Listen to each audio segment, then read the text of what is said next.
All right, we are back with a recap of the 2023 Hardrock 100. I am here with frequent collaborators Brett Hornig and Jeff Colt. Both had the great honor and fortune of being a part of the media production this past weekend. Brett in the booth calling the shots, Jeff on the ground getting great sideline reporting. And let's start right there. Brett, beginning with you. At this point, even though I guess it all began in January of 2023, I would consider you a wily veteran of the live stream commentary game. What was the experience like in Silverton in studio for many hours? Yeah, I've got a whole 7 months under my belt now. I mean, in the tech world, that's like a veteran too.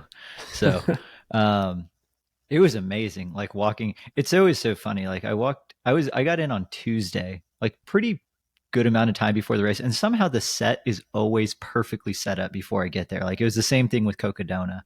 Like we get there and it was an entire. I mean, it was in the Silverton gym, but in the back third of the gym, they actually have like a legit gym with all these like weights and machines and stuff. They had all that already pushed well off to the side. I don't know how. An entire stage set up, couches, backgrounds. Like it was all perfect and good to go. Um, Actually, a lot of the inspiration for the set came from what we did at Western States. Nice. Fun fact. But yeah, I mean, it was so fun. You always think like, oh man, this is such a long race. How am I ever going to find things to talk about? But like, you never actually run out of things to talk about. Jeff, how about you on the sidelines? I saw you firsthand wheeling and dealing, setting the scene at Telluride, but some people are calling this like a rookie of the year performance and that you could be a mainstay on the sideline reporting commentary scene. So Dude, talk about it. You it seem like was a natural. incredible, Jeff. It was incredible. You guys flatter me. I really think Mael stole the show there. I was laughing the entire time because Mael was cracking me up.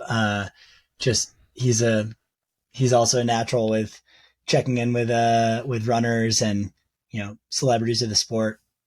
But about 2 weeks before Hard Rock, Jamil put out a request for an extra camera hand, and I can't really think of a single person who's contributed to the growth of this sport and the quality of the events that we feature like now than Jamil. So any opportunity I have to give back to that guy, I wanted to jump at, and got paired with Mael, and it was pretty quickly like, you guys both know how to set up this Starlink thing now. You guys are going to use Jeff's phone as like the camera. So my phone was our field camera for the day. And he was like, what you guys do, whether one of you's filming and the other's talking or you're both talking, however you guys want to run it, just like figure it out.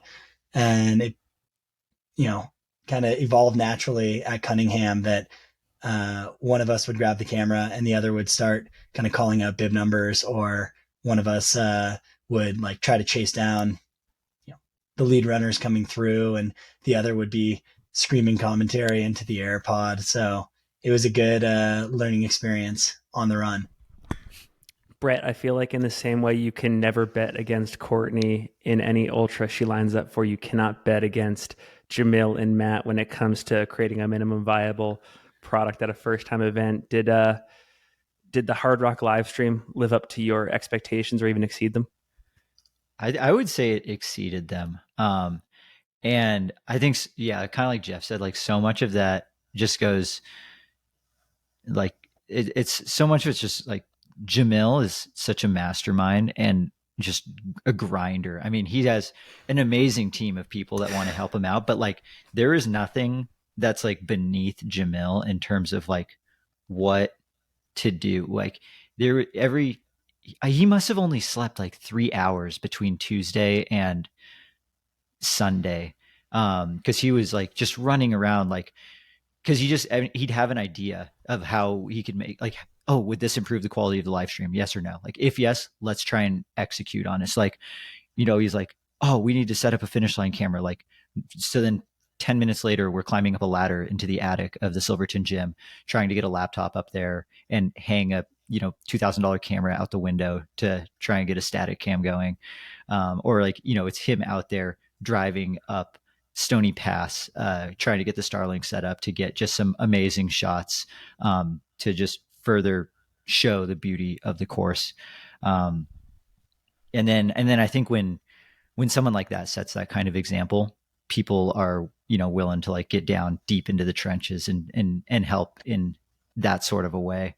And, then when you put all that together, magic usually happens. And, there's, definitely wasn't without its challenges for sure, but being able to, just be a part of that, troubleshooting type team was, it was pretty damn impressive because, Hardrock's in the middle of nowhere. Like, I think that was one thing that took a couple hours of the live stream to get across. Like the first few hours, we just had like Cunningham and like, it was like Cunningham at first. And, the feed was a little choppy because we're kind of down in the trees. No one's quite seen like the expansiveness of the mountains. But then as soon as we got those first shots over Stony Pass, like most of the complaining in the live stream stopped. And like most people just shut up and they were like, oh, these mountains are like out there and freaking huge.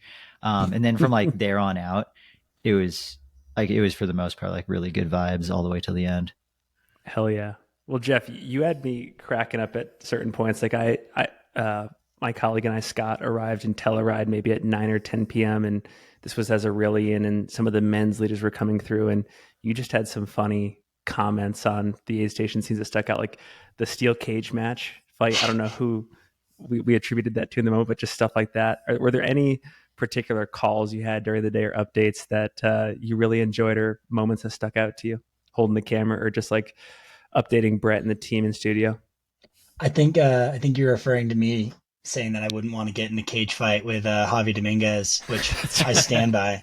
He looked so good coming through that aid station, and yeah, definitely would not want to go toe to toe with him. My favorite call out was, well, Mael was interviewing Jack. Mael was like, and if you ever need advice from a seasoned veteran, whatever you do, don't ask AJW. And he just started like, AJW's on the other side of our live feed and Mael's talking to a 20-year-old impressionable kid and just like digging in so good and having the audio in my headphones, just hearing AJW laughing so hard. Generally, Flota had a pretty big appearance throughout the race. Yes. I don't know much about Flota. I still don't know much about Flota. But it was a fun feature. My biggest hiccup, like while covering Annelise and Courtney at Animus, they were just too far up the road where I was out of reach from our Starlink. And it's like the most anticipated coverage of our day so far. The camera kicked out for both of them. And I was just like, no, all of these people watching the live stream, I'm letting them down, trying to reload and refresh. And at one point I accidentally stepped off the road and into a hole and kind of like fell over. And Esther, who was there, pacing Paul Terranova, was like watching and just like laughing so hard at me as I kind of like tumbled off the road. Oh my gosh. But in general, really cool to see the different dynamics at each aid station. Andrew at Cunningham just had like this kind of laissez-faire, like smooth operation, people coming through so quick, just anyone who can help anyone do it. Animus was a little bit stricter. Telluride started to like ease up and be a little bit chiller as the night started to move on, and runners and aid station staff were clearly quite fatigued.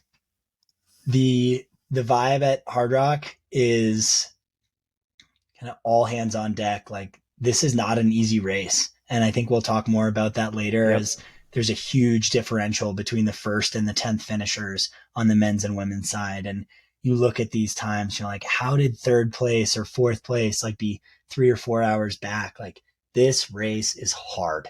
Yeah. And there's no way to get around that with how hot it was, with the elevation. When it's hotter, it's harder to eat. When you're above 10,000 feet, it's harder to eat. All these things are compounding, and you still have to do 30 plus thousand feet of climbing and run 100 miles. So yeah, it was, pretty astonishing to see firsthand how hard that race is. Brett, I have a question for you, but I got to make one comment. One thing that I learned over the weekend, and this shocked me because I had firsthand experience with Flota. I didn't realize that it was a partnership between Trail Runner Mag and Satisfy. I had given all credit dating back to Cocodona to Satisfy because of the Versteeg image, and it has the Satisfy vibe to it. So I wanted to say that, but walk us through some of the theatrics of Flota this weekend, because I know you were involved in some of the stunts with pre-race interviews, and add some color there. Yeah, so that was something I was talking to, I think it was Jamil about, who like nobody knew that it was like a Trail Runner and Satisfy collab, even at Cocodona, because it was like all the Satisfy people that brought it and had it at their aid station, and it was like their commercial. But we had no idea that like Trail Runner, which is like owned by Outside Mag, like, oh, that's probably where a good amount of the funding for what rumor has it is like a very large number of Flota cans. Like we aren't close to running out. So that's good. I can't speak on behalf of the actual number of cans that were produced, but we're not close to running out.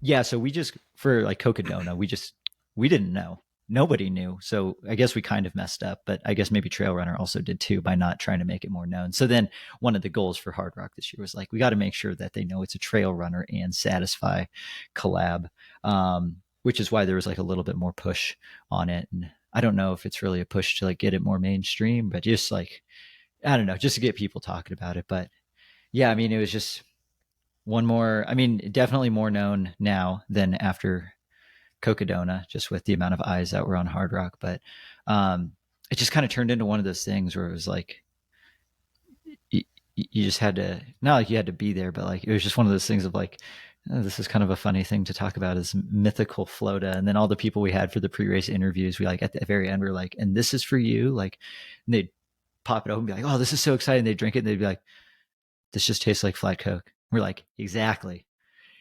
And yeah, and for lack of a better term, like all of their emotions, like the bar was set so high, it just kind of fizzled out. Devin, who was pacing Avery Collins into Telluride, and I think he paced Avery Collins all the way to Chapman, where Sabrina was taking over.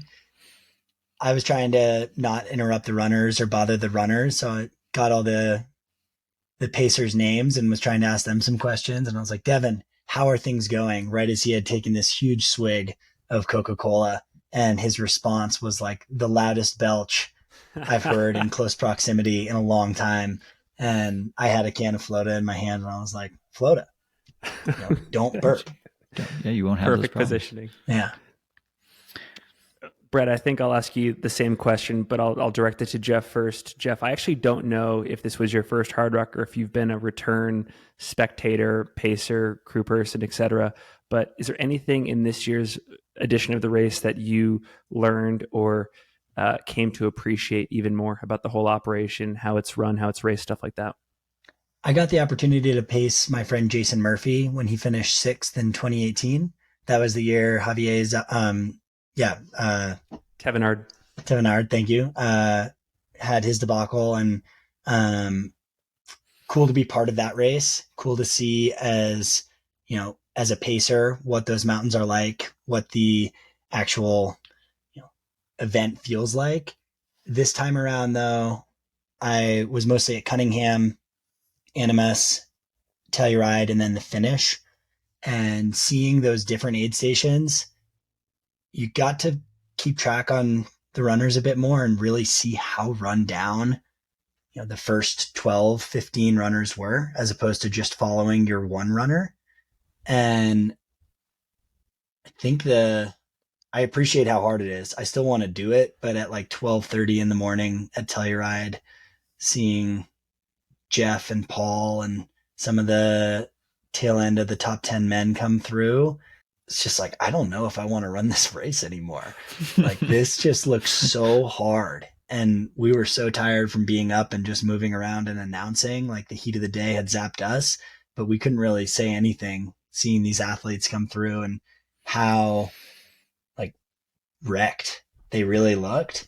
And just to think about, like, they're at mile 74 4.7 in Telluride, and they have 3 massive climbs left. Like 3 climbs that, total more than the vert of Western States type deal. It's like, it's mind boggling. To add to that, and I had just as a fan, the opportunity to be on the ground watching at various aid stations, and a couple runners that come to mind that I have always, and they've proven themselves to be this, but historically tough, gritty runners, people like Courtney DeWalter, Dylan Bowman, Avery Collins. We saw them all at various points of the race in pretty vulnerable, kind of shooketh positions. And I'm like, wow, like this course takes its toll and sort of breaks through even like the hardiest runners in the sport. Of course, Courtney rebounded and had a historic day, but yeah, just wanted to echo what you said there. Brett, anything for you come to mind? Because I know this was definitely your first time here, and you actually had an Instagram post saying like, I get it. I get the magic of this race. So talk about that.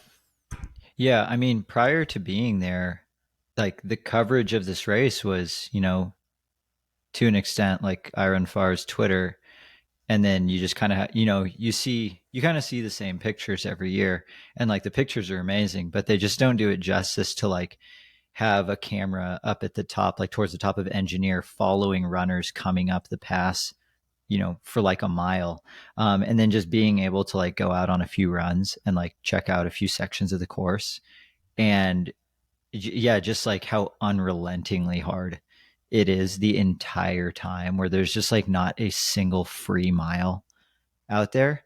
Um, yeah, like it just puts such a whole new level of respect for everyone out there. And then also it actually kind of helped me to understand kind of the entry process a little bit more too, in that like if I'm the race director, I would not want like 70-80% new runners at that race. Like it's too hard, and it's too out there. Like it's almost too dangerous to have that many new people. So I kind of understand like the slow changing of the guard each year. So like the people that get in, most of the new people running Hardrock, a lot of them show up to Silverton like a couple weeks before. There's like a handful of people who have run Hardrock a gazillion times that go and will like lead people out on various parts of the course, help their crews like nail out like every single spot that they can drive. Like they really do spend like a lot of time teaching anyone new to this race how to safely get all the way around. And you can only do that to so many people each year. And then like that knowledge is gained by that handful of new finishers. And then they continue to kind of pass that on. So it's, it's like a little game of telephone, and like, you just can't have like too many people, like new people doing it. It's like, I kind of get it from that standpoint. I mean, not to say like, I don't feel for the people that waited like 10 years to get in. That sucks. But at the same time, like I also do kind of understand, why things are the way they are. I think you mentioned a good point there, which is like kind of this teacher-student relationship. Mm-hmm. If you have a school and you have returning faculty every year, and then a bunch of those teachers leave, you no longer have that like institutional knowledge on what the feeling of the school is. On the flip side, like, do I think you need to run Hardrock 10 times or 15 times? I don't know. Maybe not. Like there are certainly a lot of people who want to run that race. I'm not going to poo-poo or like shame anyone for making that decision. That's their own personal choice. But the institutional knowledge, or like the passed down knowledge, is something that you really feel at Hardrock. And then the other element that is unique to Hardrock is just this emphasis on finishing. And what I don't think you see at Hardrock that you see at other races is runners who are well in front of the cutoff dropping out. And like, you're not going to get aid station captains who let you drop out if you're still well ahead of that cutoff. So if we look at the 76% finish rate, those 24% either had injury or they missed the cutoff time. And that goes to show also just how hard this race is, because you have, a 2-day window to get around this loop.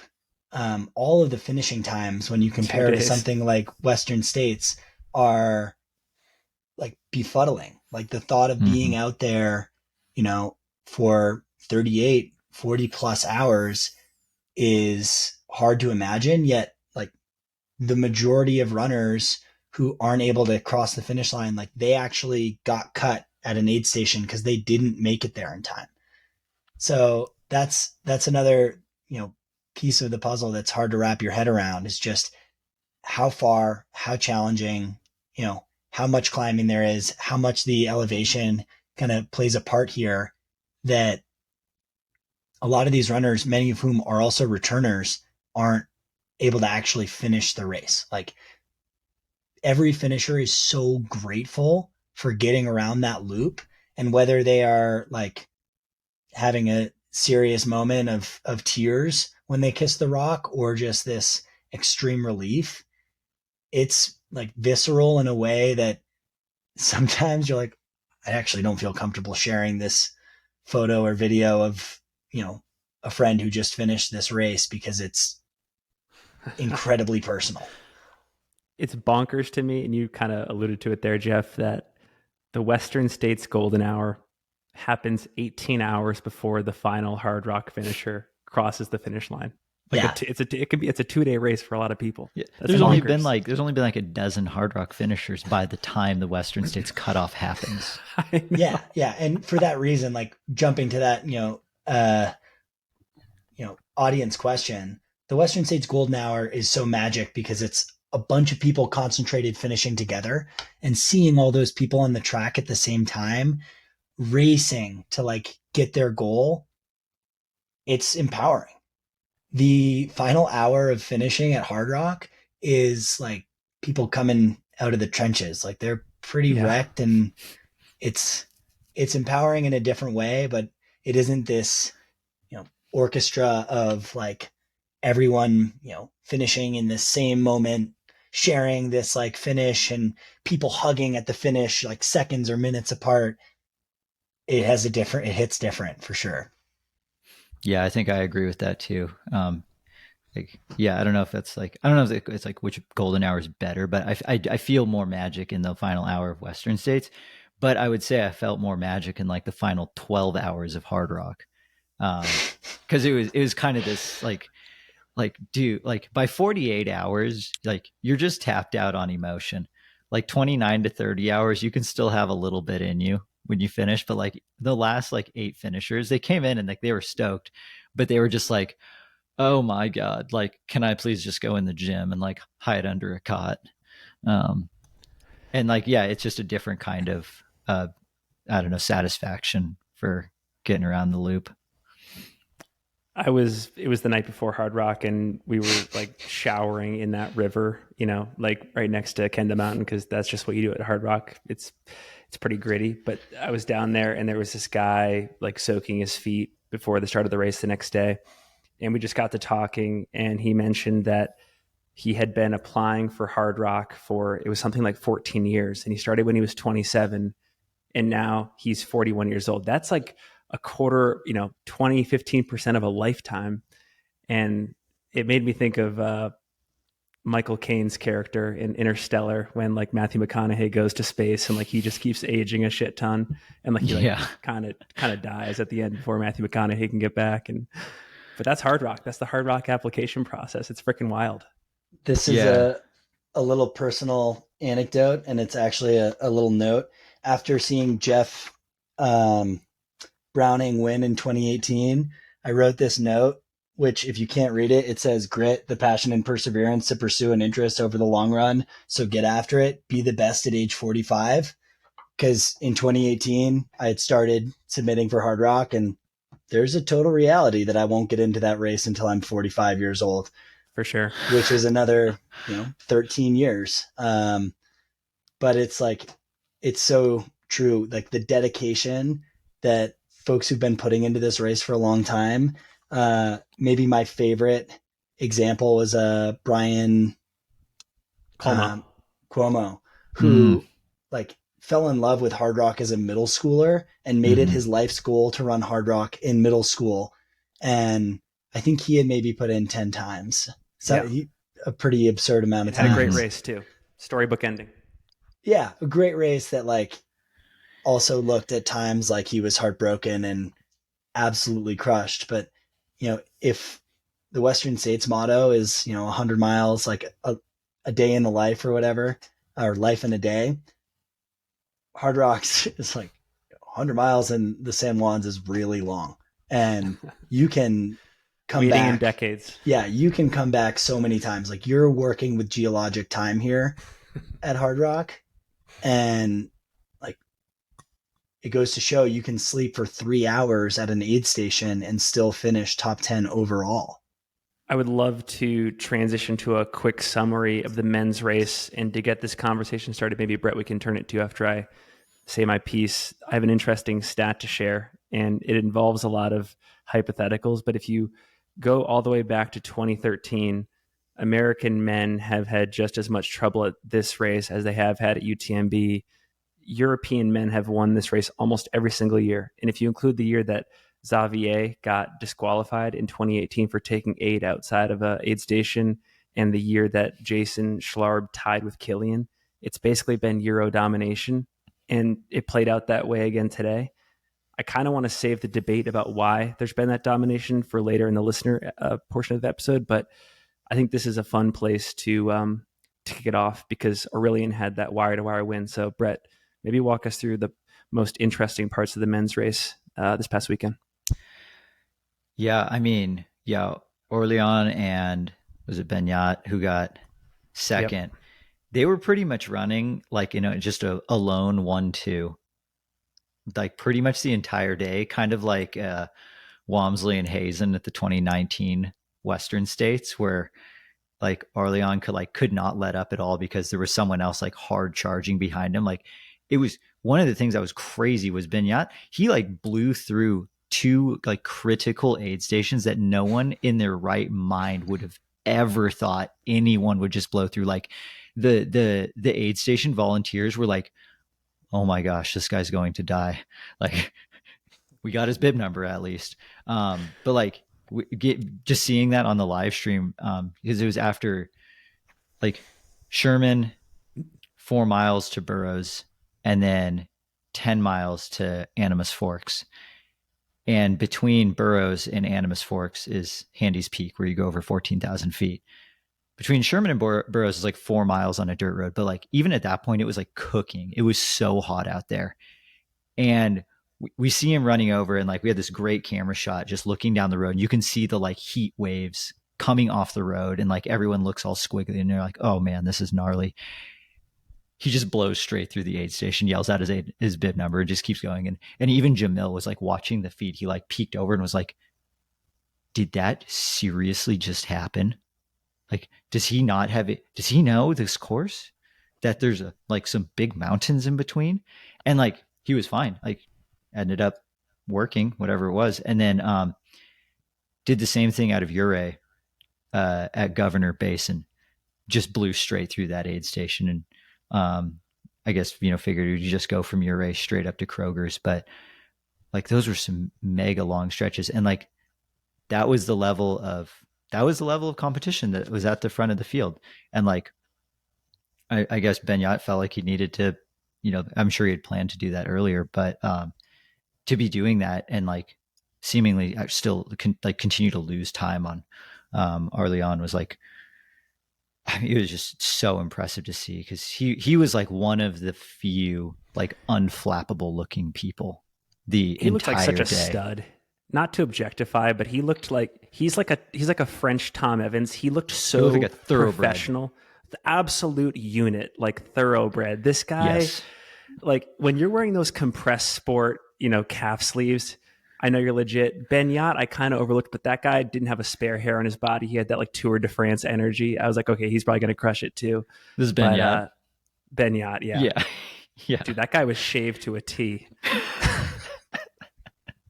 Like he just needed to cut through the wind, like full aerodynamics there. But he was taking advantage of the 0.01% wind resistance there. Mm-hmm. I think, Jeff, you said it. On my end, like, I chose those guys to go 1-2. It's not that I don't think the U.S. had strong talent in this race. Aurelian is one of the fittest and strongest athletes in the world. I had the chance to race him in 2019, and it was pretty quick realization of like, oh, I am in the big leagues now. I cannot compete. And like for folks who don't know, like the Pyramienta, which is a partner skimo race, like the crown jewel of skimo racing, like Orleans won that. He was second in UTMB. This course both suits him for just how much snow and like high mountain kind of movement there is. He also, like, bar none, fitter than any person in that race. And like I did expect him to try to go for Francois' record, because like that's the league that he's in. Is he doesn't want to like win Hardrock. He wants to go to Hardrock, break another, French legends record on that course. So Orleans was a like clear favorite in my books from the get-go. I think Javi Dominguez was the most exciting runner maybe to follow throughout the day, because in a race that had a lot of master, veterans, he properly like put on a master class on how to run a 100-mile mountain race like at your own pace, and like not to get caught up in that front movement. And for him to track down Courtney in like the final mile of the race, it's not like, I don't think he was necessarily like hunting to try to beat Courtney. It's like that was just the progression he was on, and he would have continued on that progression. As for the American men, I think,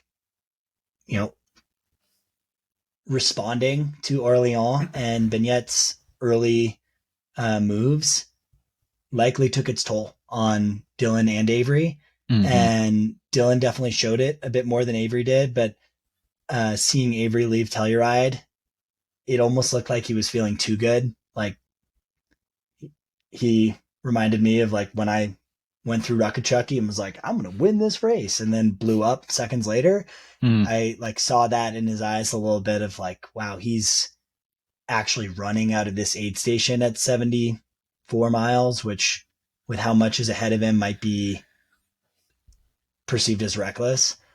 The most exciting, I think, part of the men's race was for me the Paul, Jeff Browning, just like Jesse masters Haynes. Back and forth. Yeah, Jesse Haynes. Paul Terranova. And Paul Terranova. The three of those guys who've been in the sport for a really long time and are all incredibly tenured at these types of events, just going kind of neck and neck all day. To give an idea, like I don't think Jeff necessarily ran a worse race than he did in 2018 when he won in, closer to 26 hours. I do think, it's the other direction, but it was a really hot day. Like times were slower, and Orleans finish and Bignet's finish times, as well as, everyone's, should be taken, with that asterisk of like, this is a heat day. These times likely would have been quite a bit faster. Okay, I have two comments, and then maybe Brett, I'll ask you this question. The first thing, and I had a chance to see Aurelian at multiple times throughout the course, and then also right after he finished in the gym. And for YouTube viewers, you can see me, I'm motioning to my face. His face, the entire race, was incredibly calm and at peace. He didn't have the grimace. He didn't have the try hard. The dude was aerobic, it looked like, all day, just based. There's no try hard in his face, which that I was shooketh when I saw that at various points on the course. I was just like, oh my gosh, we're dealing with a legend here. Both Benyat and Aurelian, from what I could see at aid stations, were eating extremely well, and they were eating a lot. Mm-hmm. Yep. Which means that they weren't trying hard because their stomachs were still with it, and they were unfazed by the altitude to some extent. But maybe, Brett, the question I have for you in this case is, if you're in the know about the general international scene, would you have said that Aurelian and Benyat were the clear favorites? Because I think a lot of people in the American media, maybe myself included, were thinking that without the top four from last year's race returning, there wasn't really a clear favorite heading into this race. Maybe Dylan, given his pedigree from 2021. But what are your thoughts there? Yeah, I'm going to be honest. Like I had overlooked them just because I didn't have, like, Jeff was able to wrap his head around how fit Aurelian actually was with the races that he's done. Like I was familiar with UTMB, but like some of the other races that he just dominated. had I been more familiar with those races, that would have painted a better picture as to his overall fitness. And kind of like Jeff had said before too, it's like, if you are very fit going into this race, you don't have to redline quite as much going up some of these, big passes. Or if you do, you're going significantly faster than those behind you. But then when you do get to kind of actually stay in that ultra pocket, in that sweet spot where you can actually continue to eat and manage well, that's how you have a great day out on this course. But it takes an extremely high level of fitness to do that on this course. Like, there's not that many people in the world that can complete this course and actually pace it, like, quote unquote, correctly, like an ultra. And like, while it looked like Aurelian was going super aggressive, I'm sure for him that was a correctly paced race, and like the effort was correct the whole time. He just happened to like spank everybody. Okay, one more comment, because I just think this was an interesting dichotomy in the gym. Post winning the race, Aurelian is surrounded by like suits and clearly like marketing people from his various sponsors, and that it was just like this like aura of professionalism around him. And then I think the vast majority of the other people in the top 10 were like, like the pacer buddy who like kind of got into running, but like they know from high school, or like immediate family members on the American side. So just that dichotomy of like professionalization versus still sort of the amateurism on the American scene was readily apparent to me too, which I thought was funny. Yeah, I mean, he's a full-fledged professional athlete. And while we have seen full-fledged professional athletes at Hardrock every year, there still aren't that many. Like, he is greatly in the minority in regards to the overall field, where it's like pretty blue collar of like, just give me a camp mug of coffee at the finish. Which and that's definitely one of the unique parts about this race. Jeff, I have a question for you. Yeah. But did you want to say something first? No, go for it. All right. So I did some quick napkin math here for the men's top 10 spread. It was 7 hours and 46 minutes between the first place finisher, Aurelian, and the 10th place finisher, Chris Price. Should I be disgusted by that amount of spread between the first and 10th finisher? Or is this just par for the course at Hardrock? And from a competitive standpoint, we should just accept that there's going to be these massive gaps between first, second, third, right on down the line. What are your thoughts there? I definitely think you should expect that. I think you'll see that in years to come, unless something drastically, changes with the entry process to Hardrock. Hardrock is limited to 145 runners. That right there is a limiting factor of, the competition in the race. If you look at the people who get into the race, everyone, does have to hit this equal standard of doing a qualifier every 2 years. But,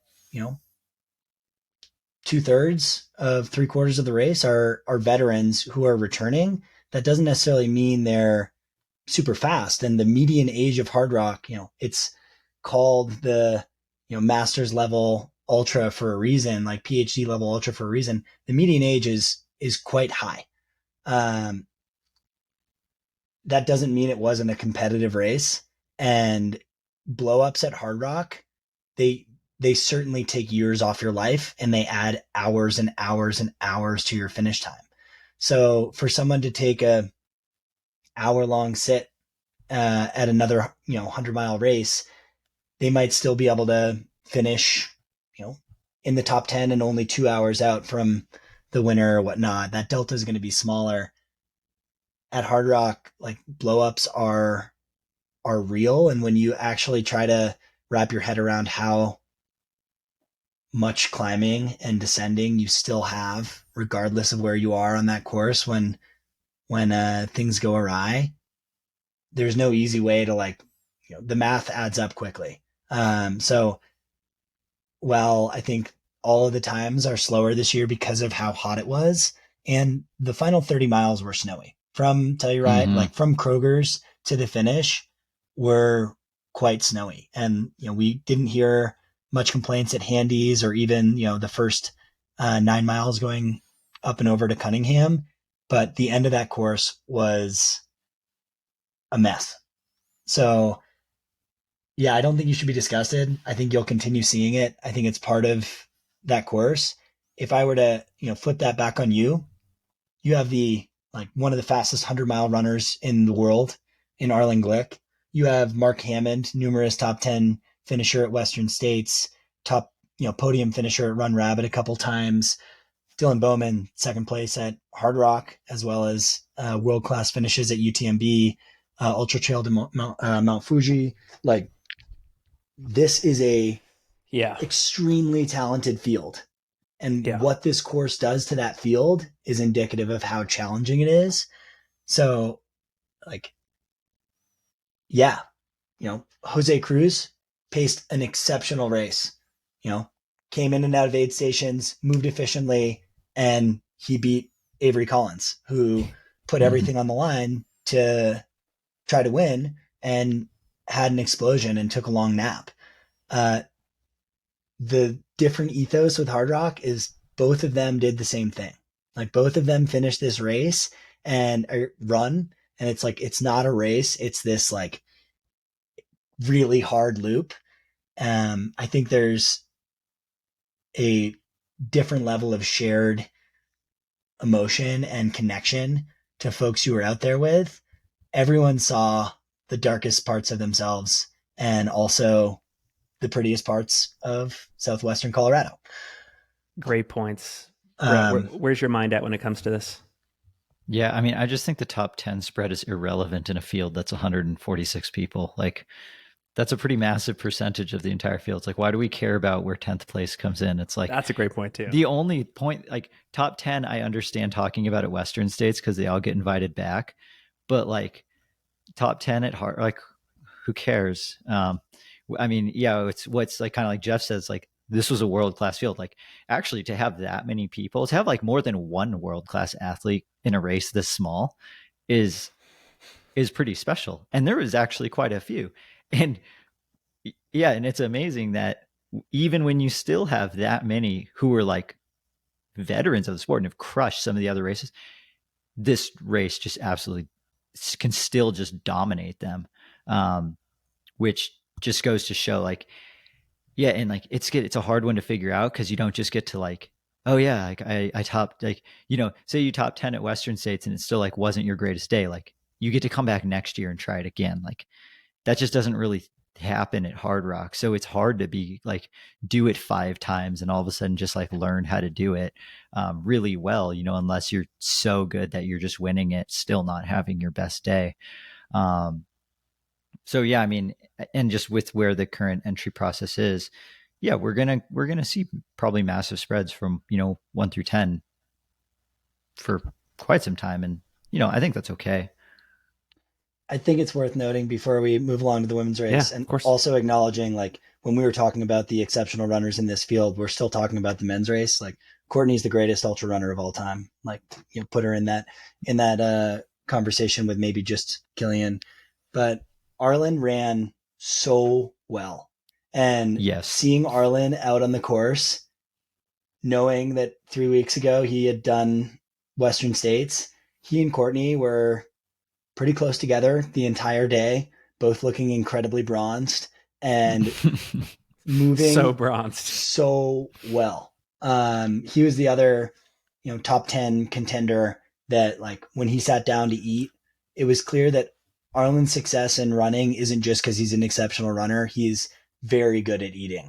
Like brisket, like anything that the aid station had, we'd call it out. And he was like, yes, thumbs up, like bring it here. I think, in terms of a comeback performance after being less than stoked on his Western States finish, he should be incredibly proud of himself and give himself a lot of grace after how strong of a performance he put down for his first Hardrock, because those conditions were not easy. Yeah, and like it's such like he's been on such a steep learning curve to mountains. Like his first like It's quote unquote mountain race was Western States last year, which is like by all means hilly. And then just goes to Run Rabbit and was like, "Oh my gosh, that's so crazy. Like those mountains were so big. I think I could improve, but I got a lot to learn." Then boom, next year he's like, "You're in Hardrock now." And he's like, "Oh, it's okay." It's like he went from like grades like 1, 6 and then just like PhD, like you're defending your PhD, like good luck. And like somehow Arlen was able to cram, and he nailed it. Like Jamil had some amazing footage of him coming into, I forget if it was Telluride or Ouray, but he was just skipping down the mountain. Like it looked like he had been running mountains his entire life. And I am so excited to see like what is Arlen's ceiling for like mountain races like this? Like I did not think he would run as good as he did, just because it's such a steep learning curve. But Jeff, like you had said too, like even I remember at Animus Forks, because I was in the studio and you were there giving the on-field commentary, and you're like, Arlen's the first person who grabbed a brisket sandwich and just like he wolfed it down. Like the amount that he's able to eat during races is going to prolong his career by many, many years. The other thing to note on Arlen is, while lying in a cot after the race, I was standing there and someone asked him, Arlen, would you do this double again? And he was like, I'm planning on it, as long as they let me back in. It's just like, that's amazing. He loves racing. Yeah. All right. Two questions. And I guess this would apply to Courtney as well, but is Arlen in a position to do the Western States Hardrock UTMB triple? Is there anything he's done in the last year or two that would allow him to get into UTMB later this summer, or does he have to do one of those 20K races? Oh, is he in? He's in UTMB. He is, as of right now, just chosen not to do it. Okay. But I think he's just not wanting to put that pressure on him. So like what he had said was he was in UTMB, but in terms of like the hierarchy of importance for races, he was like, I'm all in on Western States, and then I want to do Hardrock because I understand how a unique opportunity this is. If for some reason like one of those races get canceled, I get hurt or something, it's nice to know I have UTMB to fall back on. Now he's done both of those, and I'm really curious now if like in a week when he starts running again, I think totally. So it's totally it's for him. He can take it if he wants it, and I think he's going to run UTMB. He said he wants to just go out there because he's going out to Chamonix anyways with Kraft, because they have a whole squad, running. And he's like, I might crew or just like go scout the course, et cetera, et cetera. I'm like, I don't know, man. I have a feeling that Arlen's going to end up racing UTMB. Me too. Yeah, he got a ticket to UTMB by podiuming at Western States last year. So got an entry to 23 or 20 or 22 or 23 UTMB. Like, I would not be surprised if he raced UTMB and did very well at UTMB. Now, after that performance, Arlen is up there with just the top athletes in the sport in my mind, regardless of the terrain. But the fact that he is so fast on like what range on more runnable terrain. UTMB, there's a lot of hiking. There's also a lot of runnable terrain when you compare to the snowfields and some of the chaos that Hardrock throws at you. So we'll see. I hope he does it. All right, one more question here, and this question is rooted in the fact that I hold Arlen to the absolute highest standard in this sport, because I think he does have the potential to be at the very highest upper echelon among American runners. So he finished 4 hours back from Aurelian, just about 4 hours back. What is a relative performance at Western States to being 4 hours back from the lead at Hardrock, given that these spreads at Hardrock are historically large to begin with, where we've already acknowledged that due to various reasons? What does a 4 hours back from the leader look like at Western States in your opinion? Is that like 30 minutes back? Is it an hour back? Like how are we contextualizing this performance? Because I think later on in the episode, we're going to probably talk about Courtney's relative performance at Hardrock compared to what she's done at Western, what she's done at UTMB, et cetera. So I don't know. Brett, do you have an initial thought there?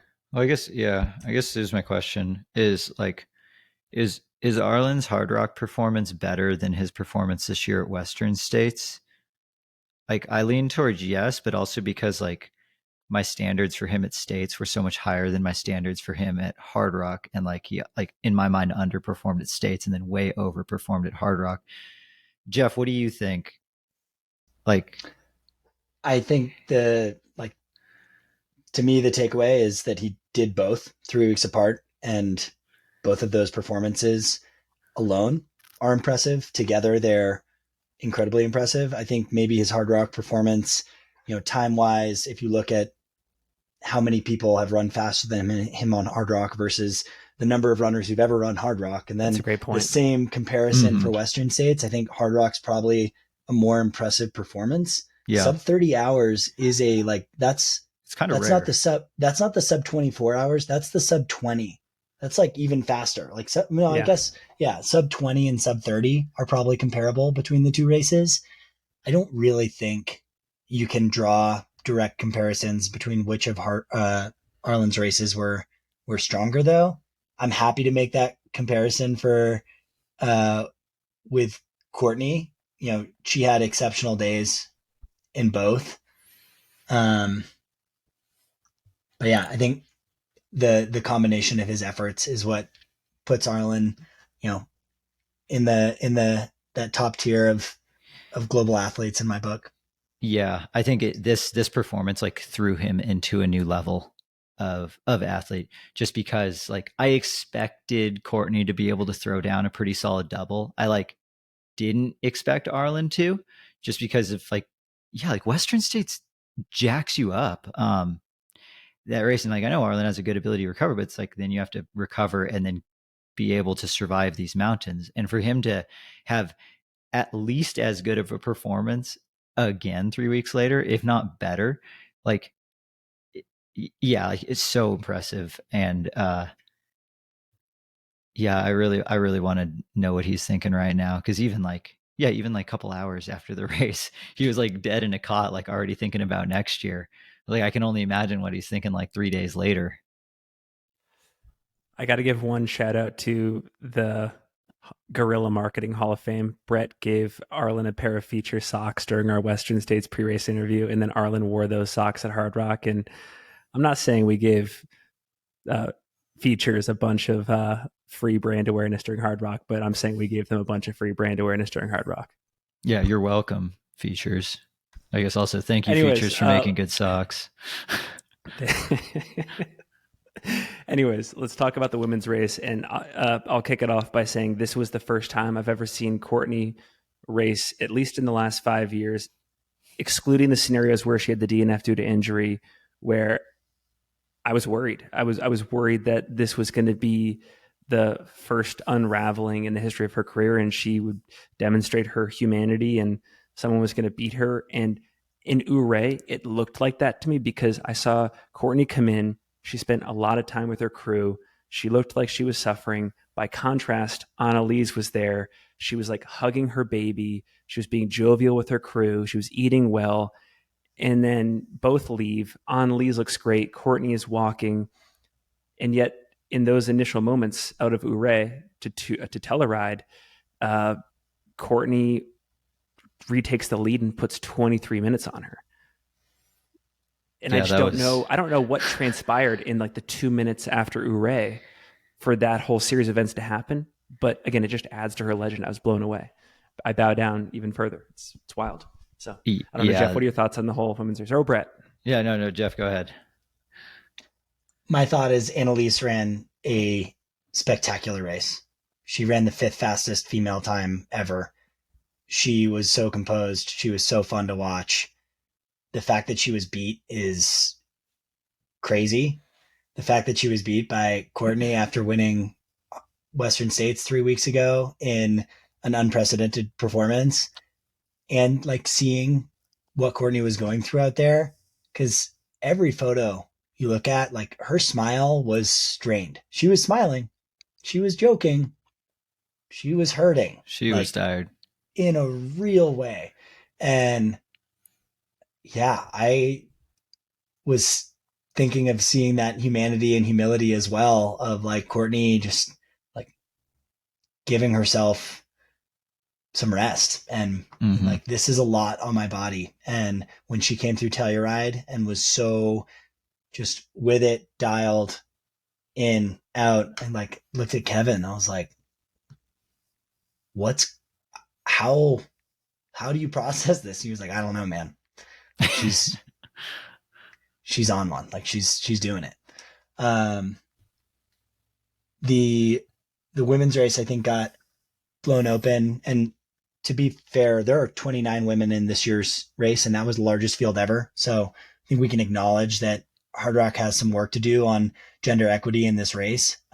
If you think the women's field wasn't as strong as the men's, it's pretty easy to just look at those numbers and understand why. There were still very talented runners in the women's race. Courtney and Annelise showed up in a significant way, and everyone out there had some type of ailment or hardship that they were working through. I know Annie Hughes had a really hard time holding down food, I think pretty much the entire day. But the women's race very well could have been like the race for the win, because Courtney, at this point, I would not have been surprised if she won overall. Yeah, totally. Like it was just, yeah. I mean, I was surprised at one that Courtney was able to like be okay with, because Annelise was descending way better for about the first 100K, or at least through Ure, and Courtney was totally okay, like just making sure she sticks to her plan and like let Annelise go every single time. Courtney would claw it back, and we were just wondering like how many times can you continue to keep making up time on the climbs before that taps you out. And then yeah, coming into Ure, we were like, oh, she doesn't look great. Like Annelise looks way better, but I think there had to have just been some like 2021 trauma from Ure, because coming up out of Ure was where Courtney had initially dropped, and like we got one of our main camera guys. He was the one who drove Courtney back to the Ure aid station, and he like we gave him a mic down at Ure, and he kind of told that whole story and how it was just like he was like, I'm so happy that she's like still going like right now, even though she doesn't look great. I think, and he called it, he was like, I think once she gets past that point where she dropped, she can finally put like 2021 Hardrock like away. And it's like, now you're finally, like, you get to start over now and you get to move forward. As soon as Courtney hit that spot, that was when the trackers just jumped. And we were like, I think the tracker's broken, because it shows Courtney having made up like 3/4 of a mile on Annelise. And then it did it again. And we were like, holy shit, I think something just happened. And like, Courtney came out and is now just about to start charging on this course.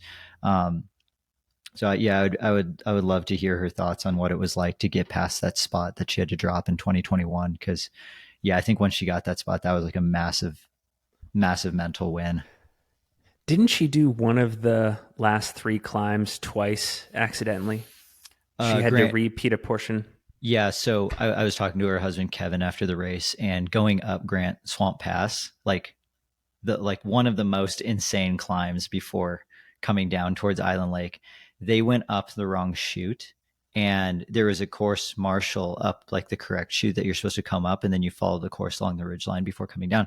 They came up the wrong chute and then like came to the course marshal the wrong direction, and the course marshal was like, yeah, you guys came down, like you guys came up from over there, you're supposed to come up from over here. And Courtney was just like, okay, we got to come back, we got to go back down, and then like go back. So like they went down to where they left the course and like came back up before coming over. And I'm sure Kevin in his mind was just like, shit, like, oh no. But like as tired as Courtney was, she was like, yeah, I respect the rules, like that's just how this goes, like, all right, let's just jump down Grand Swamp Pass again on the other side, and then hike back up. So yeah, she added on probably like 20 minutes there. I will say, this is just a little bit of color from the Ouray station.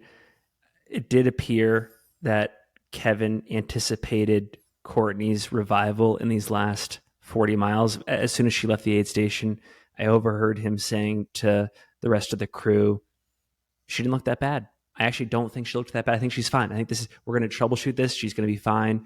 He said it in very confident terms, and was sort of predicting that things were going to play out the way they did. Like there was no despair in his voice or any worry that what we saw was indicative of maybe a blow up or just things slowly falling apart.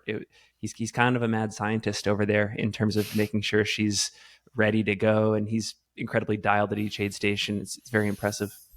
Okay, I actually do want to bring in a listener question here, and I guess it's a two-parter. This person somehow fit enough words into that like limited Instagram response bucket thing, but they said, does Courtney's Western States Hardrock double performance defy the laws of exercise physiology? Question: how do you explain her ability to register two world dominating performances in such a short period of time?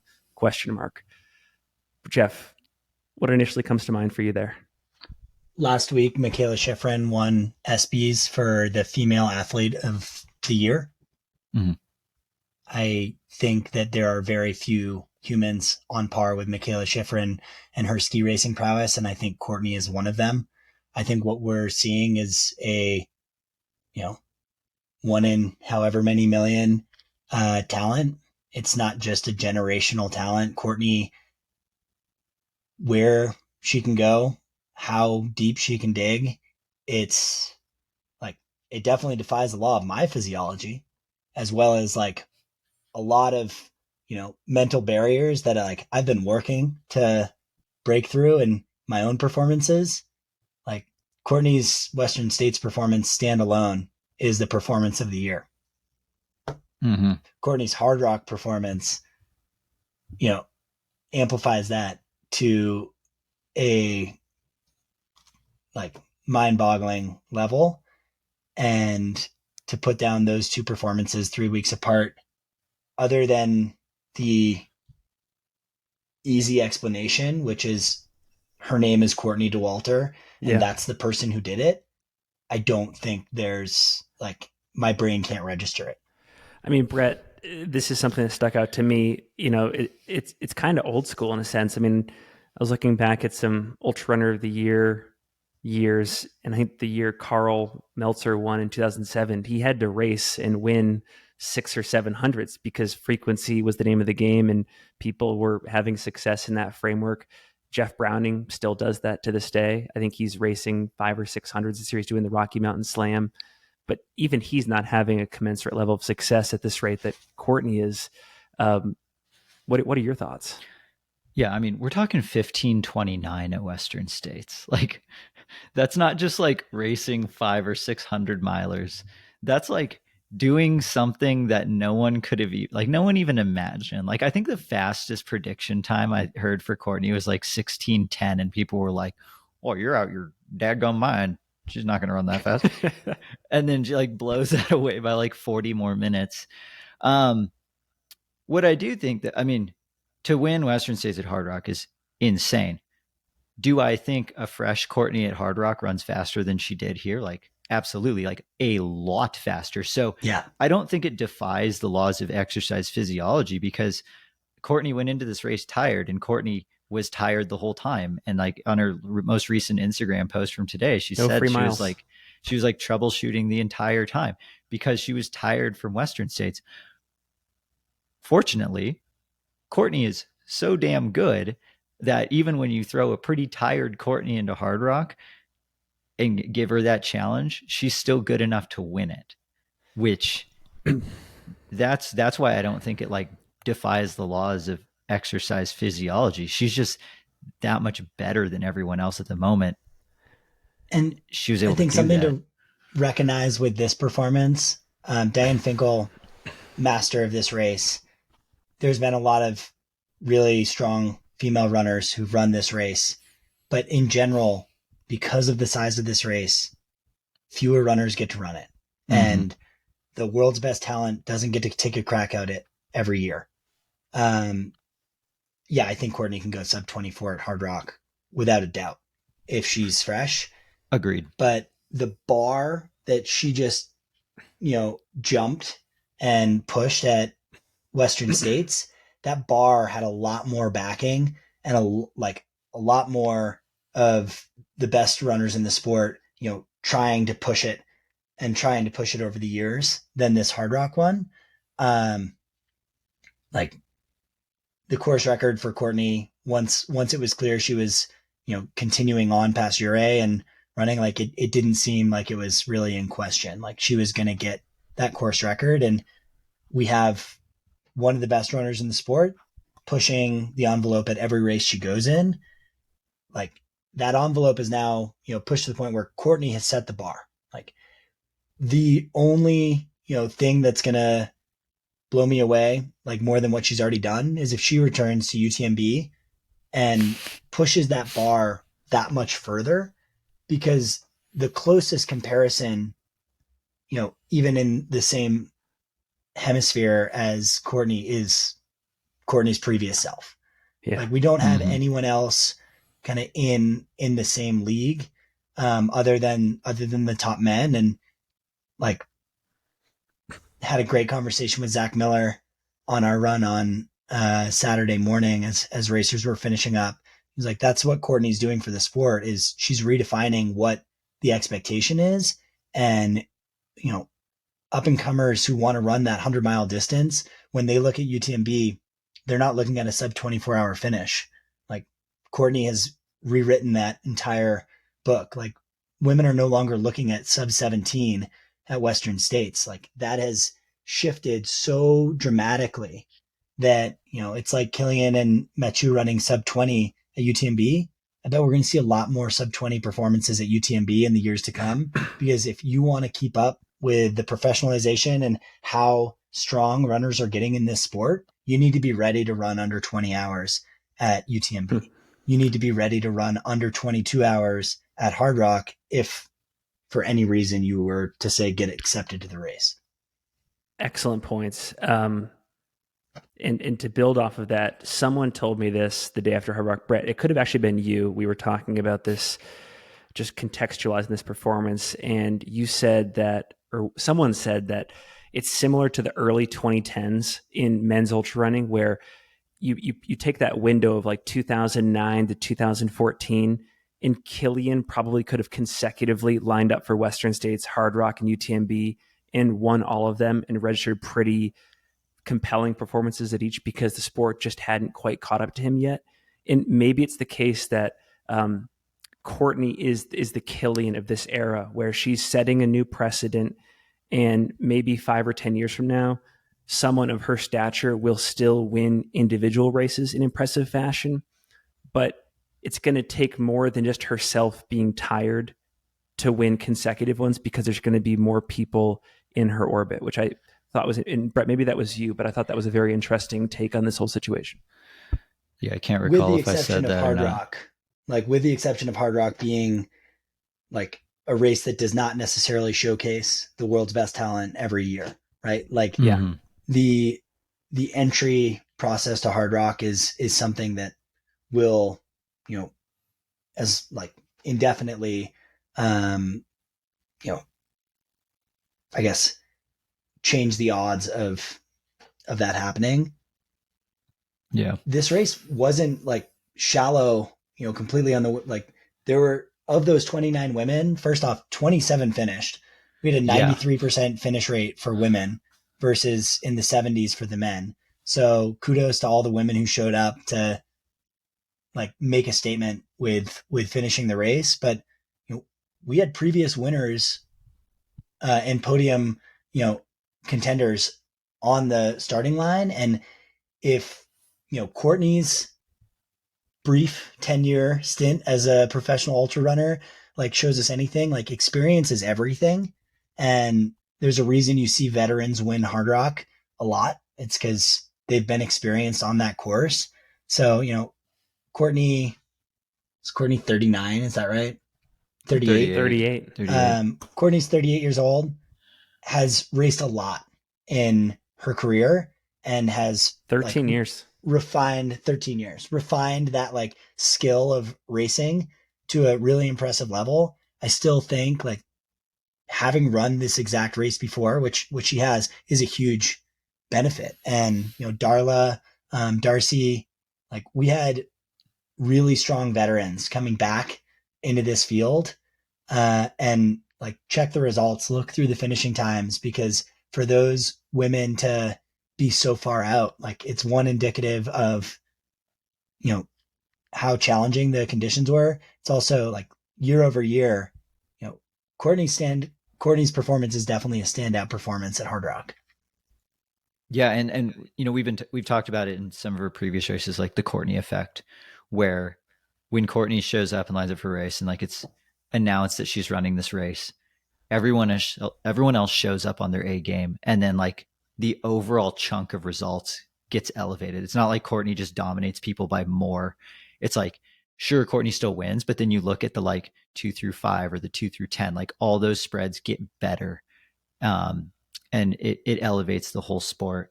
And, one thing that I saw it a ton at Western States and I saw it at Hardrock too, is like the amount of like kids and little girls that were going up to Courtney after the race to take a picture with her. Like, one of them is going to be the one that breaks like Courtney's course records. And like, I've never really seen that with like many other like ultra runners, to have, kids that you're, making an impression on, of like, wow, like she's so cool. I want to be like that when I grow up. And Courtney takes the time, like no matter what, to like take a picture with any younger person who, wants to talk to her about running or shake her hand or take a picture with her.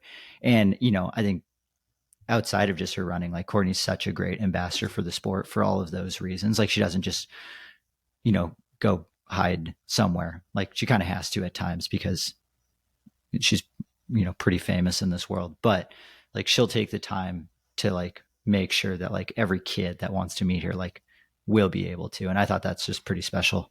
We've talked about Annelise. We've talked about Courtney's performance. There were a lot of additional really interesting characters, fascinating, impressive results in the women's field. I'm looking at the list here. Annie Hughes, one of the top ultra runners of the year back in 2022, rounded up the podium. Camino Miyazaki in 4th, Claire Banworth in 5th, Whit Mickelson in 6th. One of these runners, I'm not sure if it was Darla Askew, but in their mid-60s, finishing in the top 10. So a lot of interesting stories, a lot of interesting characters here. Brett or Jeff, who should we talk about first? Annie Hughes, one, was the youngest in the field by like 6 years, men or women. While I know she didn't have the result she wanted at Hardrock, Annie Hughes put on a masterclass, like veteran performance in just dealing with like a mild shit show the whole race, but just like continuing to grind. Like at that age, to have that kind of like poise and just will to want to continue to get around the mountain, like she was just getting like force fed like chicken noodle soup at Ouray and was just like taken, like just accepting and be like, yeah, this is miserable, but like I know I got to get down this food and like I'm just going to do it. And just like did not look very happy at that point, but even still, like to have that kind of respect for the race and just that kind of drive to want to get around the mountain, like that impressed me so much. And her relationship with Olga. If you are inspired to go watch the live stream after our conversation, tune into Annie Hughes's aid stations. I don't fully know Olga's story. I know she's a legend, but their dynamic was very intimate. It was clear there was a ton of trust involved. Olga like patting her down with ice, on her face, like giving her kind of deep look in the eyes, like you've got this. Like again, as Brett said, kind of force feeding. Annie Hughes is a fan favorite. I think she could have been, in some people's minds, a contender to compete for the win. In my mind, like this is a win for Annie Hughes. 25 years old to Courtney's 38. And, what we said, Courtney's got 13 years, over 10 years of race experience. Like for Annie to be coming in where she's coming in and her first Hardrock is really excellent. Another interesting thing about Annie Hughes, and we could say the same thing about Claire Banworth, Hardrock is a precursor to an even larger, more daunting race in the summer. So Claire Banworth is right now resting for the Tahoe 200, which I believe starts on Thursday or Friday. So we're recording this Tuesday, July 18th. I believe it's starting on Thursday or Friday this week. So she's turning around on 4 or 5 days rest to get ready for a 200 miler. Annie Hughes is racing, I think it's called the Swiss Alps 360 kilometer. It's either later this month or early August. She's calling that, I believe, her A race of the summer. So amazing that in this women's field of top 10 finishers, for some of them, Hardrock is a precursor. I find that fascinating. Yeah, I want to call attention to Emily Hellman. When I was reading bib numbers at Cunningham, my entrance went to bib 235, but understand there's 100-person gap in there. They basically just give the first numbers to the top returners, and then it kind of starts in the hundreds. But Emily was bib 236. I was like, "You're not on my entrance list. What's your name?" She was like, "Emily, I just got in last night."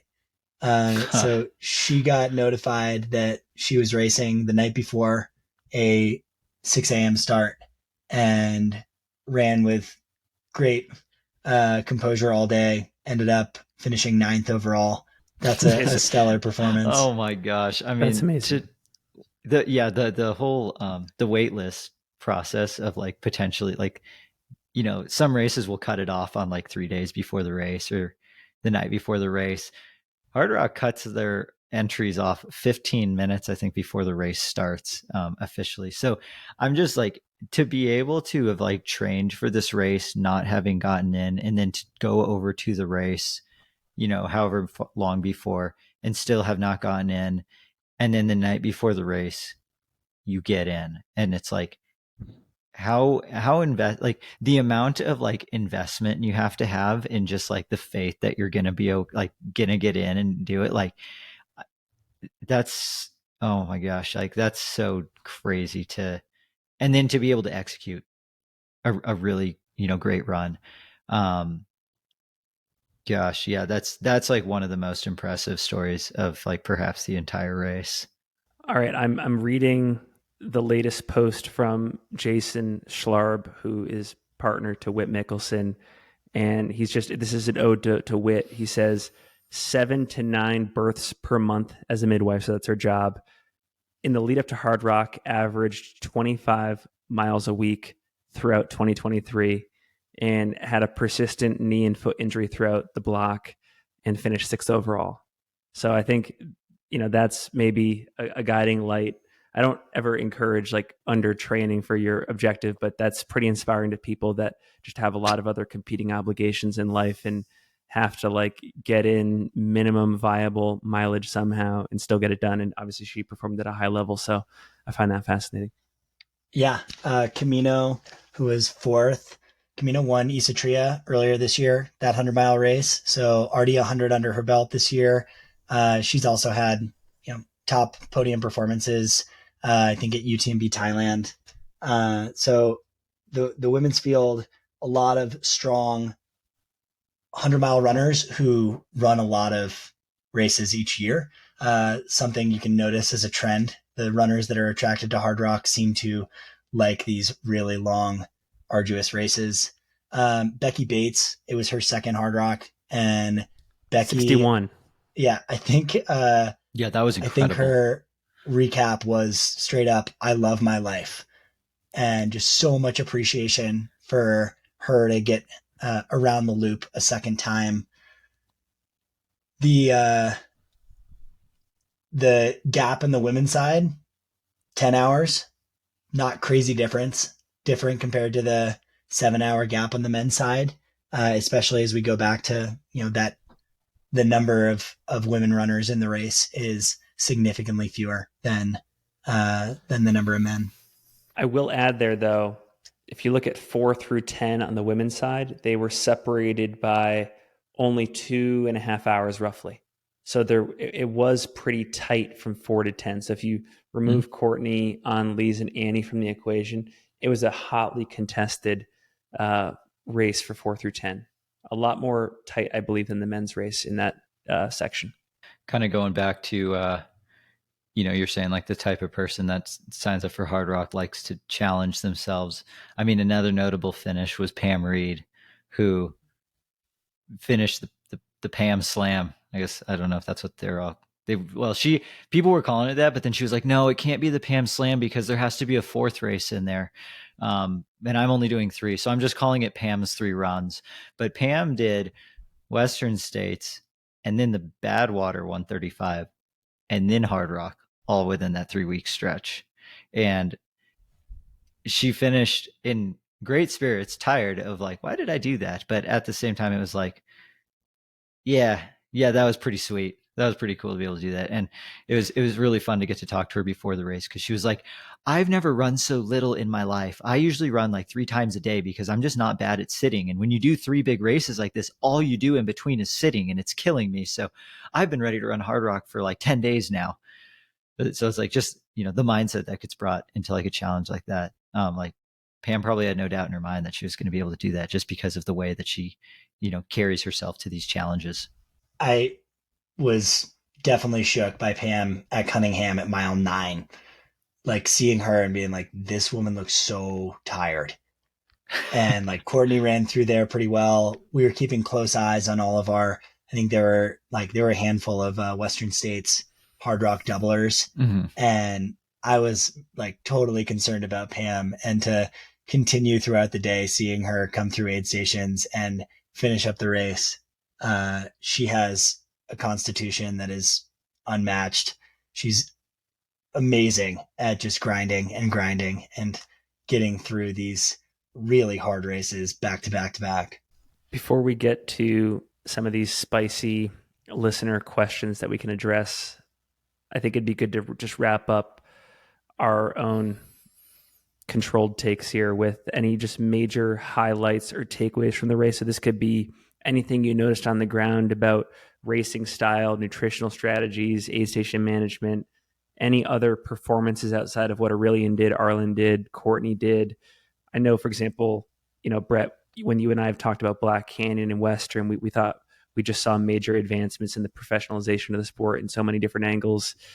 I guess starting with you, Brett, like what are some, just when you think about Hardrock 2023, what were some of the highlights and takeaways for you? I think like one of the biggest highlights was kind of similar to Cocodona, where I did care about who won the race and what was going on, but then I ended up caring a lot more than I thought I would about people in the middle, people at the very end, like just some people that I had met over the course of the week, because the course is so damn hard. Like it's very impressive no matter who you are if you get around this loop. And I think, that ended up being really fun. Like it's fun to commentate on things outside of just the very front of the race when it's this big of a challenge. So yeah, that was one of the biggest takeaways, was just kind of like the impressiveness of every finish, which like you hear that at like every single race, like every finisher's a rock star and you're amazing. But like Hardrock for real though, like that one's super damn impressive. On the more minute, like minutia note, think these other faster hundreds and faster ultras, like you see nutrition styles that are a little bit more in line with like the elongated marathon, like people eating like race food, race fuel, whether that's their like goose, just drinking Tailwind, their waffles, whatever that is. At Hardrock, we were seeing a lot of like hearty food. A big thing of sweet potatoes and rice was like what Aurelian sat down to at Annelise. It's a bigger day in the mountains. And when I think about my own personal training, like if I'm going to go for an 8-hour run in the mountains and have a really big day on feet, like, yeah, I'm packing a sandwich or like leftover pizza. And it's a little bit more of like that, no one is running that fast here. In fact, a lot of people aren't running. And that's, because of the course and how challenging it is, you definitely see nutritional changes that reflect that. The 2 highlights for me come together in the same thing. Like when people say Hardrock is really a family, the first, kind of case I have for that is we interviewed Anna Frost first thing in the morning, and like Anna won this race. I had no idea that she now spends half of her life in Silverton, Colorado. Half of her year each year with her family in Silverton because it's that special to her. There's a real allure of the San Juan Mountains. It's the most mountainous, part of the US in terms of the continental US. It's really dramatic, but living at 9,300 feet it takes its toll. There's not a grocery store in Silverton. It's like we've literally seen trucks with open like chunk coal in the back of the truck that people are using to heat their houses. So like, the whole Silverton is family thing, hearing Anna say that and like recognizing like, wow, this race changed her life in such a way that she uprooted and like re, you know, recentered her life so that Silverton was more at a center was really uh, impressionable, I guess, impressive. And then the other was our interview with young 20-year-old aid station captain Jack at Telluride. Jack is like a Western, used to be called Western State, Western Colorado University, I think is what it is now, out of Gunnison, runs for Western. 3 years now he's been working at that aid station. As a 20-year-old, he's like the aid station captain, which means, in the next couple of years, he can get an entry into that race. Jack had like so much energy, and it was clearly derived from, the magic of Hardrock. I think he said he grew up in Durango and started like hearing about and seeing the race when he was younger, but not many, like 20-year-olds are 3 years into working at aid stations for a specific race, and really cool to kind of see that Hardrock is family element, from race director to finishes or finishers to previous winners showing back up, aid station captains, volunteers. It was kind of omnipresent in the San Juans. I would add just one highlight from my experience being a fan over the course of the day. And that was just seeing how, 70+% of the men's field finished, 90+% of the women's field finished. And I think that's partially indicative of creating conditions where, because it's so hard to get into the race, because you only have one chance, and because, a lot of the people at these aid stations encourage you to keep going, you do find less excuses to pack it in and DNF.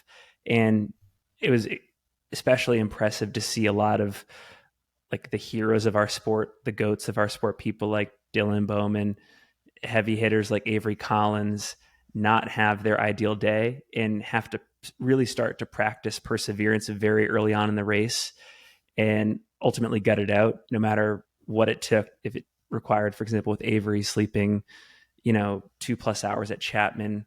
I know at Ouray, for example, there was a horde of probably 60 or 70 people, mostly annoying media people like myself, pointing GoPros at his face while he's just like sitting in the chair, needing a couple moments to regroup and get back out. And so I tip my cap to people like that. And on the Dylan note, I got a chance to just like be in the orbit of Ryan Thrower at various points throughout the day. And Ryan had a lot of good footage of Dylan's race. And I think similar to their peak life experience film from 21, I think they've probably got a really good film in the works from this race. And yeah, and I think in terms of like reaching a general audience and broadening the appeal of the sport, seeing or having that classic storyline narrative of, an odyssey and going into the belly of the beast and surviving and coming back out with these great lessons from suffering and bringing that to the masses is part of what these runners did last weekend. And yeah, that gave me goosebumps watching it Saturday and Sunday. So I would just add that. Anything else from either of you before we get on to these listener questions? What was I? Oh, kind of to what you were saying with the finisher percentage. I just thought it was interesting. It was like, I feel like the qualifiers that you need to run to get into Hardrock prepare you for Hardrock much more than, say, a qualifier to get into Western States. Like, you can hit a qualifier for Western States, get in the race, and still be like way in over your head. Where at least I feel like the qualifiers for Hardrock are actually a little bit more appropriate for entry to this race.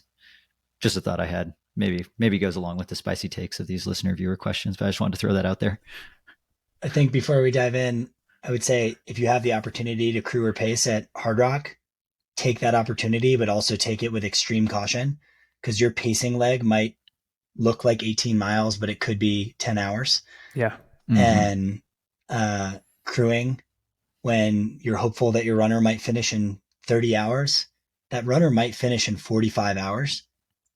And like being prepared for just what that means to be on standby for that long. I think the pacers and crews of Hardrock like all deserve a round of applause and some acknowledgement for how much more of an ask it is than a typical pacing or crewing sign up. Yeah, And you got I to be think it's, sharp out there. yeah, I think it's also really special. But yeah, the sharpness is like, it's all the more real when you're at 14,000 feet and your oxygen is depleted by 39% and your capacity and decision making is depleted and you're forgetting to eat because all the blood needs to be in your head, not your stomach. And like so many things compound to make it really challenging for pacers and crews to just like step right up. It's really cool. All right, I'll say one more thing, and then we can get to the listener question. I would also just say to listeners and viewers out there that have not been to Hardrock, it's typically the case that no outside uninformed opinion survives first contact with reality. So I would encourage you, even given the fact that there are certain policies, practices in place that a lot of people might disagree with, and that there's a lot of work to be done. For example, the fact that female runners represent such a minute portion of the race, there's certainly work to be done there. I know for a fact now, having been on the ground, that everybody that works on that race is extremely well-intentioned, is in it for the greater good, and puts on a great product. So I would encourage anybody that hasn't been to get on the ground and check it out. It's awesome. But first question here, and I guess it probably rolls in pretty nicely. We all are affiliated with people that love this race in some capacity, so we probably have to set our opinions aside for this question.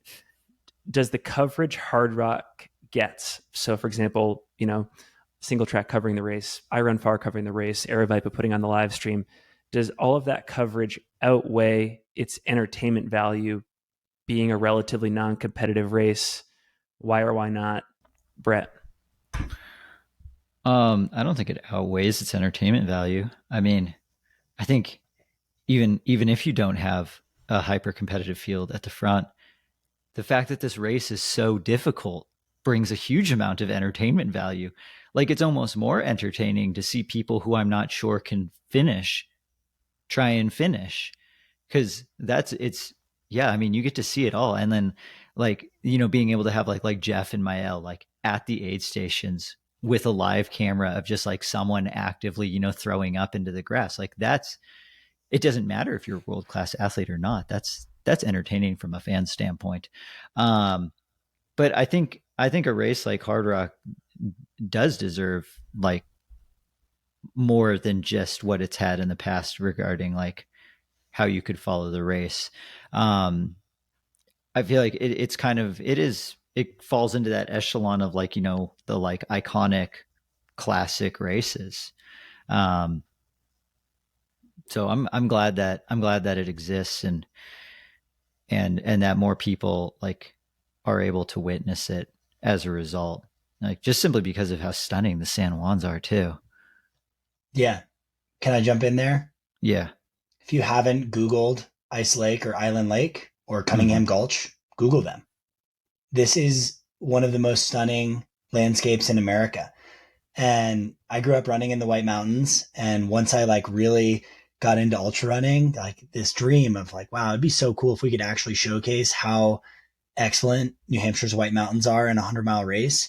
But the same thing that limits the White Mountains in New Hampshire from having the showcase race that they could also limits Yosemite from having the Yosemite 100. We have wilderness acts and national parks and restrictions on events that Europe doesn't have.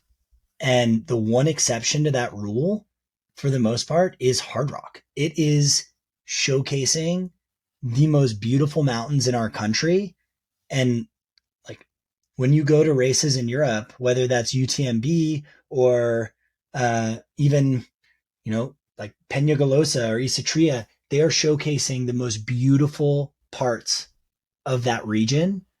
That's just something like we can't do the Grand Canyon 100.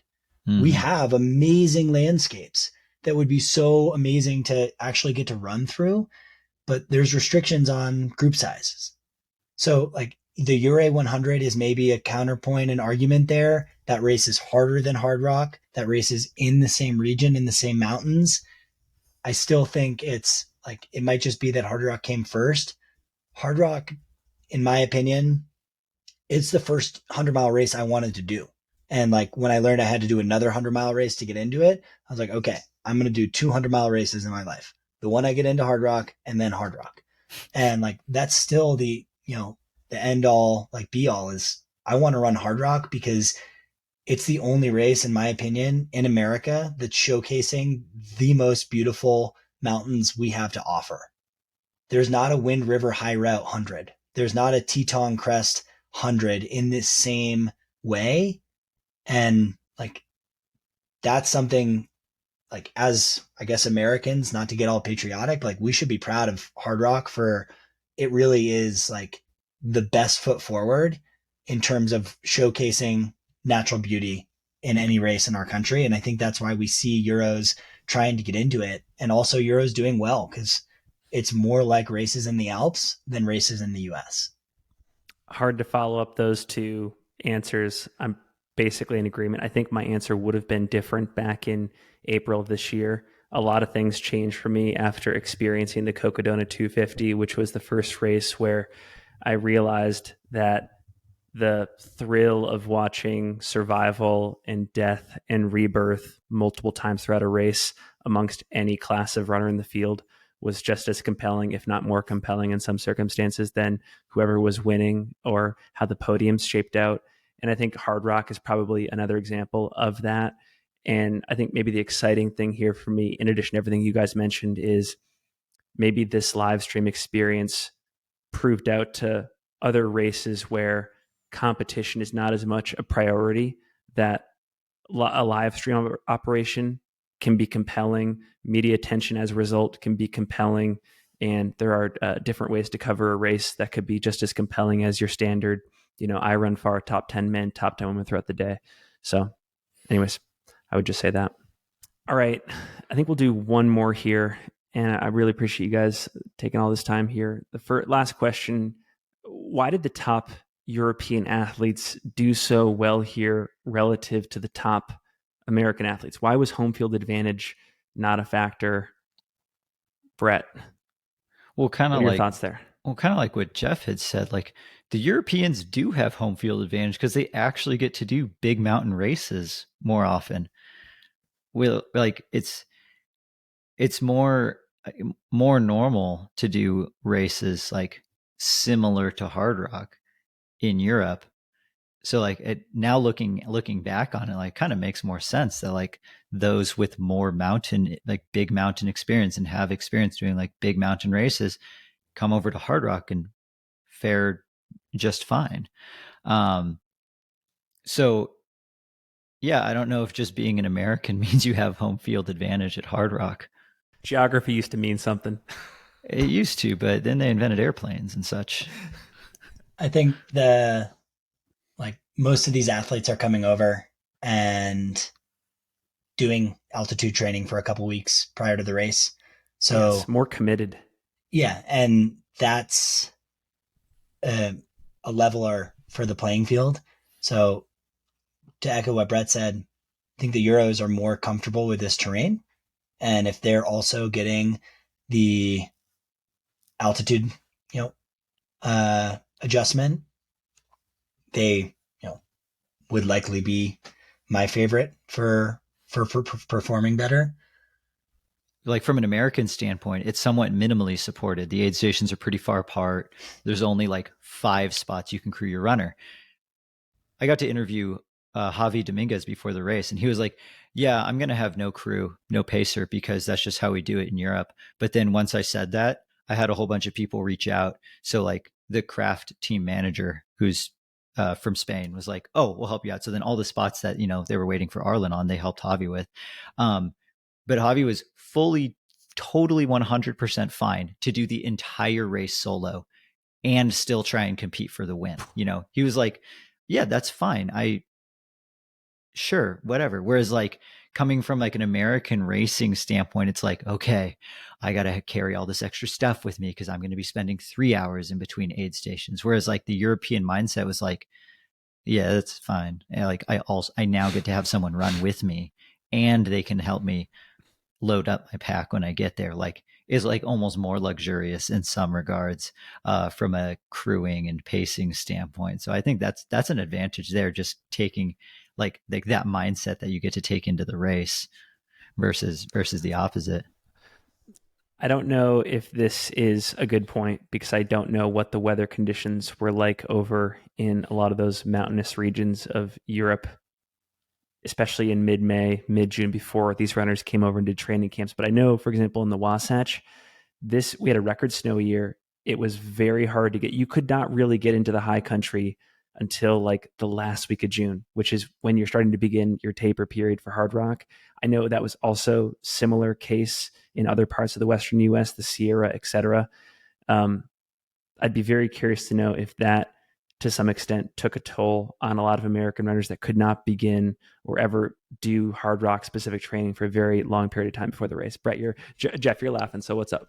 I mean, that's just like, to me, Hardrock specific training is skimo training. So like Joey Camps like would crush Hardrock, and he's definitely skiing all spring in the Wasatch. Yeah. So I think if you're exclusively a runner, that checks out. But I'm pretty sure Aurelian, I'm pretty sure Killian, Francois, those guys could show up to Hardrock and win off of close to zero running training.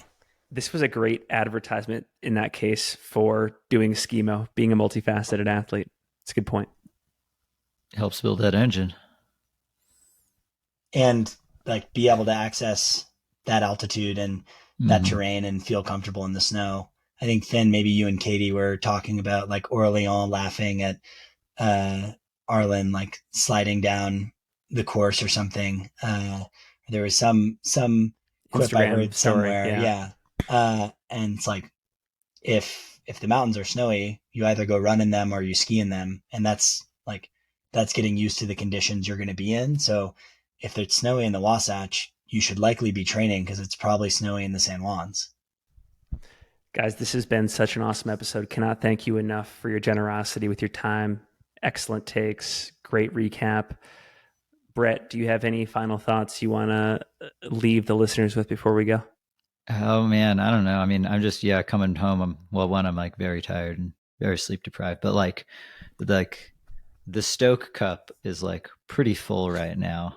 It's hard to leave Hardrock like without that extreme level of like just stoke and motivation to go do fun things, in the mountains. And like, I don't know if that necessarily for like me is going to be like, go run Hardrock, but it's like, I kind of want to just go like, challenge myself. Like it's really fun to see people push their limits in person, and it kind of reframes what maybe you think you can or cannot do.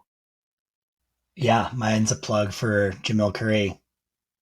I think if there were an organization in this sport that could recognize the amount that he contributes to it and puts forth, like I hope he would be recognized with that. But that type of organization is something that Jamil would actually create in his spare time out of his own pocket. The amount that he puts forward in these events, and sounds like potentially upwards of, like the dozens and dozens of live streams he might be doing this year. It's incredibly generous seeing that whole family affair of all the Currys there, supporting that effort, and how big that staff is at Aravaipa. I'm blown away by their commitment to the sport, and it's incredibly admirable. Hopefully people get the opportunity to race one of his races. And if you like the live stream work he's doing and like the work he's putting into the sport, find a way to reach out and let him know, because a lot of it is out of his love for this community. And thanks to you both for being a part of the entertainment product and offering great commentary and action from the field. The one last thing I'll say, and don't ask me why, I listen to almost every single podcast episode Jamil ever does, and he was recently on the Adventure Jogger podcast talking about how they have an investment now in some of the White Mountain endurance races, and the host is funny dude, and he's like, you've become popular when you start to type the name Jamil into Google and it offers an auto suggest. And so like the first 5 questions from the episode, we're just going through the top 5 auto suggests for Jamil. And I think the first one, and I have a point here. The first one was Jamil Curry net worth. And so they go into Jamil's net worth and Jamil's like, I don't know, probably 0. And I think it's just indicative of like everything Jamil makes, I'm guessing he just puts directly back into the business, which back into the business means back into the sport. And he's always on the frontier of testing things. And that was on full display at Hardrock. And so, yeah, thanks to Jamil, thanks to Matt, thanks to you guys. And we'll leave it at that. That was our Hardrock recap episode.